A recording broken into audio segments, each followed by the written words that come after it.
A man is bleeding out on a glacier.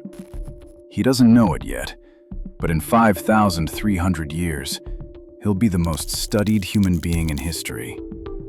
His skin color, his hair, his ancestry, his health, even the tools in his hand, almost every detail scientists thought they understood about him will turn out to be wrong.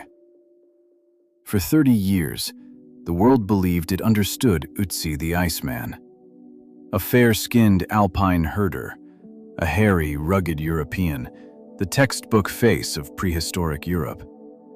Museums built his statue around that image, documentaries repeated it. Then, geneticists sequenced his full genome again with technology that didn't exist the first time around. And the man they found bore almost no resemblance to the one we'd been picturing for 3 decades. He wasn't fair-skinned, he wasn't hairy.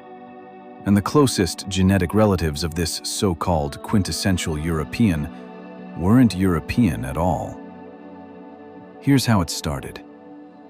In September 1991, 2 German hikers stumbled across a frozen body in the Ötztal Alps on the border between Austria and Italy. At first, they thought it was a lost mountaineer. It wasn't.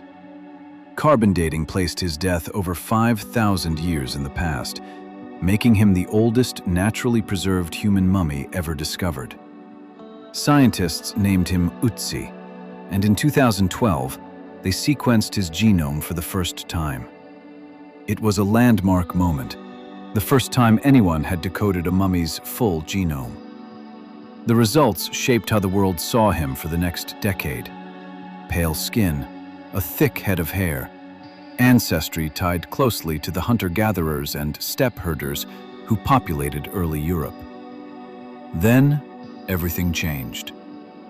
In 2023, a research team from the Max Planck Institute for Evolutionary Anthropology and URAC Research went back to the genome with far more advanced sequencing tools. What they found wasn't a confirmation, it was a correction. The original 2012 sample had been contaminated with modern DNA, and that contamination had quietly distorted the picture for over a decade. The new, high-coverage genome told a different story entirely. Ötzi's ancestry traced back overwhelmingly to early farmers from Anatolia, the region that is now Turkey.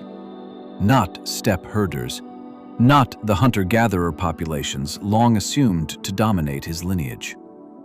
Researchers found that he carried more than 92% Anatolian farmer ancestry, a proportion higher than any other known European population from the same era. Of the hundreds of prehistoric European genomes scientists have since decoded, none come close to that number. His population, researchers concluded, lived in near isolation, cut off by the Alps from the genetic mixing happening elsewhere on the continent. But his ancestry wasn't the strangest part of what they found. Every reconstruction of Ötzi for 30 years showed a man with light skin and a full head of dark hair. The new genome said otherwise. His skin was significantly darker than previous models suggested. His eyes were dark, and he was likely bald or close to it at the time of his death. One of the lead researchers put it plainly: the mummy itself has always been dark-skinned and hairless. It turns out that wasn't decay. It was accuracy. The man preserved in that ice for 5,000 years may have looked almost exactly like he does today, not like the pale, bearded figure standing in museum displays around the world. And the surprises weren't only written on his skin. They were written into his risk of disease. Ötzi's genome carried mutations linked to a significantly elevated risk of cardiovascular disease, the kind of genetic markers doctors flag in patients today. He carried a predisposition toward type 2 diabetes as well, though his physically demanding lifestyle likely kept those risks from ever fully expressing themselves. Then there was the detail that turned him into a footnote in modern medical history. Traces of Borrelia burgdorferi, The bacterium responsible for Lyme disease were found in his remains. It made him the oldest confirmed case of Lyme disease in the world, a disease still spreading through tick populations across the globe today, 5,000 years after it first appeared in his blood. But disease wasn't the only thing eating away at this man. His joints were failing him too, and that's where the next twist comes in. Ötzi had 61 tattoos, simple lines and crosses pressed into his skin with charcoal. For years, researchers assumed they were decoration, maybe even status symbols. Then, someone noticed something strange. The marks weren't randomly placed.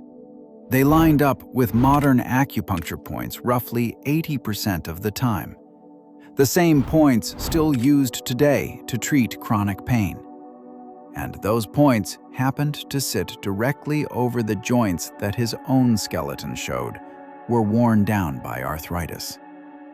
A man riddled with joint pain, marked at the precise locations where pain relief is still administered today, thousands of years before acupuncture was supposedly invented in Asia.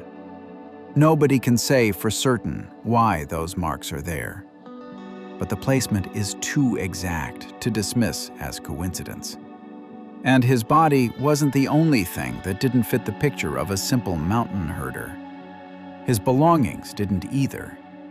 Ötzi was carrying a copper axe, one of the most advanced tools of his era, with a blade made of almost pure copper. For decades, researchers assumed it came from somewhere nearby.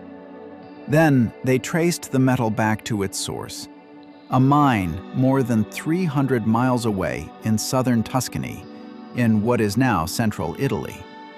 A man, supposedly living in total isolation in the Alps, was walking around with technology from a trade network stretching far beyond the mountains he called home.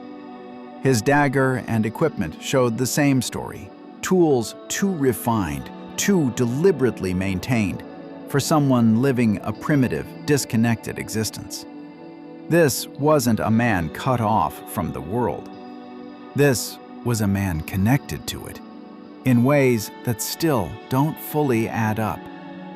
But none of that, the disease, the joints, the tools, is what actually ended his life. Something far more violent did.